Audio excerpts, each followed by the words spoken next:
So hello my dear students, and I welcome you all to your channel solution series CBSE class 6 to 12।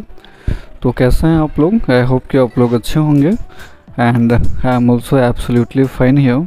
So okay, आज मैं इस chapter में कुछ further in text question लेकर के आ गया हूँ आपके लिए। तो चलिए आज जो है हम यहाँ पे जो है उसको हम लोग डिस्कशन करते हैं।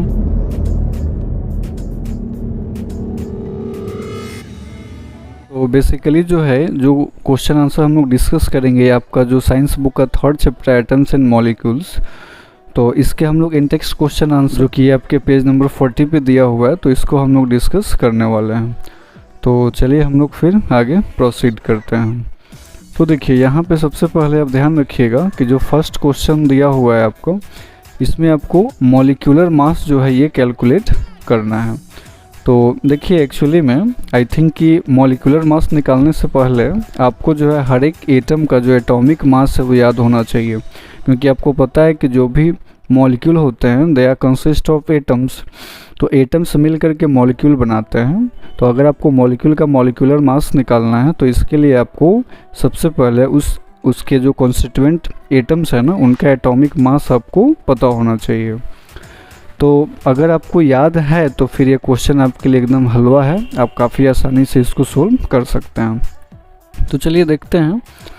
सबसे पहले हम आपको बता दें कि कौन कौन से मॉलिक्यूल इसमें लिए गए हैं। तो ये देखिए, ये जो है आपका, चलिए यहाँ आप लोग ध्यान दीजिए, ये जो है आपका, इसको हम लोग हाइड्रोजन मॉलिक्यूल बोलेंगे। ये आपका ऑक्सीजन मॉलिक्यूल है, ये क्लोरीन का मॉलिक्यूल है, ये कार्बन डाइऑक्साइड है, आप नाम सुने होइएगा। इसको हम लोग जो है मीथेन के नाम से जानते हैं। ये आपका इथेन है, इसको हम लोग इथीन बोलते हैं। ये आपका अमोनिया है, और ये जो हो गया मिथाइल अल्कोहल, जिसको आप मेथेनॉल भी बोल सकते हैं।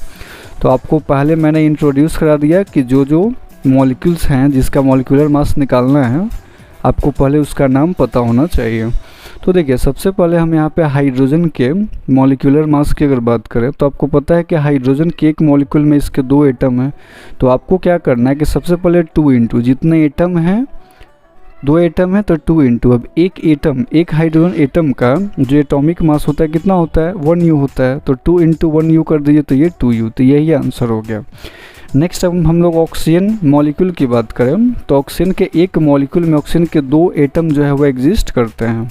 तो सबसे पहले क्या कीजिए कि 2 एटम है तो इसको 2 इंटू, अब एक ऑक्सीजन एटम का जो एटॉमिक मास होता है 16 U होता है, और चूंकि 2 है तो 2 को आपको 16 से मल्टीप्लाई करना है, तो ये 32 U हो जाएगा। आई थिंक कि आप समझ गए। नेक्स्ट देखिए, अगर क्लोरीन मॉलिक्यूल की बात करें तो इसमें भी 2 एटम है क्लोरीन के, तो 2 इंटू, अब एक क्लोरीन एटम का, यानी क्लोरीन का एटॉमिक मास आप बताइए, आपको पता है तो क्लोरीन का एटॉमिक मास कितना होता है 35.5। तो इसको जो आप मल्टीप्लाई कीजिएगा तो ये 71 U आ जाएगा। अच्छा, नेक्स्ट है कार्बन डाइऑक्साइड। तो देखिए कार्बन डाइऑक्साइड में देखिए सबसे पहले यहाँ पे 3 एटम है, कार्बन का 1 एटम है और ऑक्सीजन का 2 एटम है। तो कार्बन का 1 एटम है तो 1 इंटू, अब एक कार्बन के 1 एटम का एटॉमिक मास 12 होता है, तो 12 इंटू 1 प्लस, अब देखिए यहाँ पे ऑक्सीजन के 2 एटम है तो 2 इंटू कीजिए, और एक ऑक्सीजन एटम का जो एटॉमिक मास होता है वो 16 होता है, तो 16 इंटू 2 कीजिएगा तो 32। अब दोनों को ऐड करने पे ये 44 U आ रहा है। तो आई थिंक कि आप यहाँ तक समझ गए होइएगा। अब हम लोग जो है नेक्स्ट डिस्कस करेंगे। अब देखिए यहाँ पे हम लोग मीथेन का मॉलिक्यूलर मास डिस्कस करेंगे, ये CH4। तो देखिए यहाँ पे एक कार्बन एटम है और 4 हाइड्रोजन के एटम है। तो एक कार्बन एटम को 1 इंटू 12 कर दीजिए, क्योंकि 12 जो है एक कार्बन एटम का एटॉमिक मास होता है।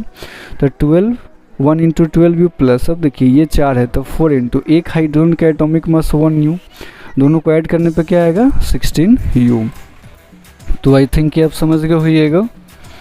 अब नेक्स्ट देखिए, नेक्स्ट है आपका, ये आपका इथेन मॉलिक्यूल की बात कर रहा है।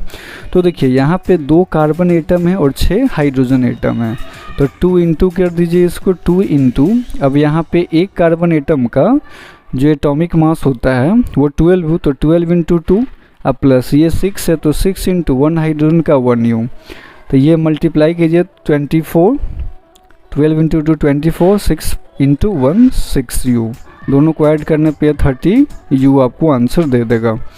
अच्छा, अब नेक्स्ट जो है मॉलिक्यूलर मास हम लोग को निकालना है, ये देखिए C2H6, इसको हम लोग इथीन के नाम से जानते हैं। तो कार्बन के 2 हैं तो 2 × 12, ये कार्बन का 12 क्या है एटॉमिक मास, प्लस 4 × हाइड्रोजन का 1 होता है तो 1, तो ये देखिए 24 और 4 ये 28, तो ये इस तरह से आपका 28U इसका आंसर आया।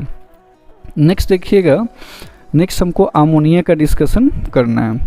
तो अमोनिया की अगर हम बात करें तो NH3, इसमें एक नाइट्रोजन एटम है और 3 हाइड्रोजन एटम है, ठीक है। तो जरा देखिएगा नाइट्रोजन का कितना होता है, एक नाइट्रोजन एटम का जो एटॉमिक मास होता है 14 होता है, तो 14U, और हाइड्रोजन का तो आप रटते रटते याद हो गया होगा आपको, तो ये जो है 3 × 1, तो 14 और 3 को ऐड किए तो 17U। नेक्स्ट देखिए लास्ट है CH3OH, इसको हम लोग क्या बोलते हैं, ये आपका मिथाइल अल्कोहल या आप इसको मेथेनॉल बोल सकते हैं। तो देखिए इसमें क्या है कि कार्बन के एक एटम है, अब हाइड्रोजन देखिए यहाँ 3 है और यहाँ 1 है, तो टोटल हाइड्रोजन के 4 एटम हो गए और ऑक्सीजन का 1, तो कार्बन का 1 है तो 1 × 12 कर दीजिए, 12 इसका एटॉमिक मास, हाइड्रोजन का कर दीजिए 4 × 1 और बचा ऑक्सीजन तो 1 × 16। अब सबको जोड़ दीजिए, 12 आएगा, 4 आएगा, 16, तो दोनों को जोड़िएगा तो 12 4 16 और 16 32, तो इस तरह से जो है 32U आपका मिथाइल अल्कोहल या मेथेनॉल का क्या आ गया मॉलिक्यूलर मास। तो फर्स्ट क्वेश्चन कंप्लीट हो गया। आइए हम लोग सेकंड क्वेश्चन देखते हैं, इसमें आपको फार्मूला यूनिट मास निकालना है। अब देखिए यहाँ पे जो फार्मूला यूनिट जो कंपाउंड दिए हुए हैं, ये जिंक ऑक्साइड है, ये सोडियम ऑक्साइड है और ये आपका पोटेशियम कार्बोनेट है। तो इनका जो है हमको क्या निकालना है, हम लोगों को इनका फार्मूला यूनिट मास निकालना है। अब देखिए ध्यान रखिएगा कि ये जो फार्मूला यूनिट मास जो वर्ड यूज़ करते हैं ना, ये हम लोग एक्चुअली में आयोनिक कंपाउंड के लिए यूज़ करते हैं, क्योंकि अब जानते हैं कि जो मॉलिक्यूलर कंपाउंड होते हैं उनके मास को हम लोग मॉलिक्यूलर मास बोलते हैं, लेकिन चूंकि आयोनिक कंपाउंड है तो इसके लिए हम लोग मॉलिक्यूलर मास वर्ड यूज़ नहीं कर सकते हैं। तो इसके लिए जो है हम, अब आप कहिएगा कि फिर आयोनिक मास क्यों नहीं यूज़ करते हैं, तो हाँ एक्चुअली में जो है हम लोग आयोनिक मास ये जो वर्ड है हम लोग यूज़ नहीं किया गया है, उसके लिए एक अलग ही वर्ड बनाया गया है जिसको हम लोग फार्मूला यूनिट मास के नाम से जानते हैं। तो आपको घबराना नहीं है फार्मूला यूनिट मास का नाम सुन करके, एक्चुअली में आप मॉलिक्यूलर मास समझते हैं, बस वही काम यहाँ पर करना है, प्रोसीजर यहाँ सेम रहेगा। फार्मूला यूनिट वर्ड इसलिए यूज़ किया है क्योंकि ये जो कंपाउंड दे रहा है ये मॉलिक्यूलर कंपाउंड नहीं है, ये एक्चुअली में क्या है आयोनिक कंपाउंड है बस। तो चलिए हम लोग जो है अब आपका क्वेश्चन लेते हैं। तो देखिए यहाँ पे सबसे पहले हम लोग जिंक ऑक्साइड को लेते हैं। तो देखिए ये है आपका जिंक ऑक्साइड। तो जिंक ऑक्साइड की अगर हम बात करें तो सबसे पहले क्या है ना कि आपको जिंक का जो एटॉमिक मास है ना ये याद होना चाहिए, ठीक है। ऐसे तो NCERT हिंट्स में भी आपको दिया हुआ है, क्योंकि NCERT को पता है कि आप लोग काफ़ी आलसी हैं तो इसलिए वो दे दिया है। तो देखिए यहाँ पे जिंक का 65 है, सोडियम का 23, पोटेशियम का 39, कार्बन का 12 और ऑक्सीजन का 16U। तो इसके हेल्प से जो है आप आसानी से बना सकते हैं। तो यहाँ आप ज़रा देखिए ध्यान से कि सबसे पहले आपको बोला है कि जिंक ऑक्साइड का। तो देखिए यहाँ पे जिंक जो है इसके एक एटम है, ऑक्सीजन के भी एक एटम है, तो बस इनका जो भी एटॉमिक मास है उसको 1 से मल्टीप्लाई करके ऐड कर दीजिए, तो 1 × 65U प्लस 1 × 16U। तो 65 और 16 दोनों को आप जोड़िएगा तो ये आपको 81U के आसपास आपको आंसर, आसपास क्या एग्जैक्टली 81U आएगा। अब देखिए नेक्स्ट हम लोग देखते हैं सोडियम ऑक्साइड की बात कर रहा है।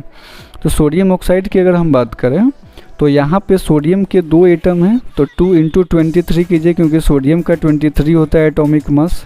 अच्छा प्लस अब देखिए ऑक्सीजन का एक ही है तो 1 × 16, तो ये 46 हो जाएगा और ये 16 हो जाएगा। तो 46 और 16 को आप जोड़िएगा तो कितना आएगा, जोड़ के बताइए मुझे। 46 10 56 और 6 62। तो देखिए 62U जो है ये आंसर आपको दे देगा। नेक्स्ट आ जाइए, पोटेशियम कार्बोनेट का निकालना है आपको।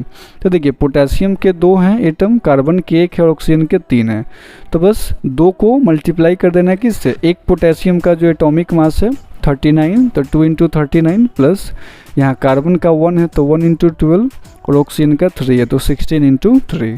अब देखिए 2 × 39 78, ये 12 आ जाएगा और ये 3 को 16 से कीजिएगा तो 16 3 48। अब इन सबको जब आप ऐड करेंगे तो ये आपको 138U जो है ये आपको आंसर दे देगा। तो इस तरह से ये क्वेश्चन आपका कंप्लीट हो गया। तो एक्चुअली में इस वीडियो में हम लोग जो question in-text question page number 40 पे दिए हुए थे 1 और 2, इसी दोनों को हम डिस्कस कर रहे हैं। अब हम आपसे जो है फिर एक नेक्स्ट वीडियो में मिलेंगे, फिर नेक्स्ट क्वेश्चन ले करके। तब तक आप एकदम खुश रहिए एंड मस्त रहिए।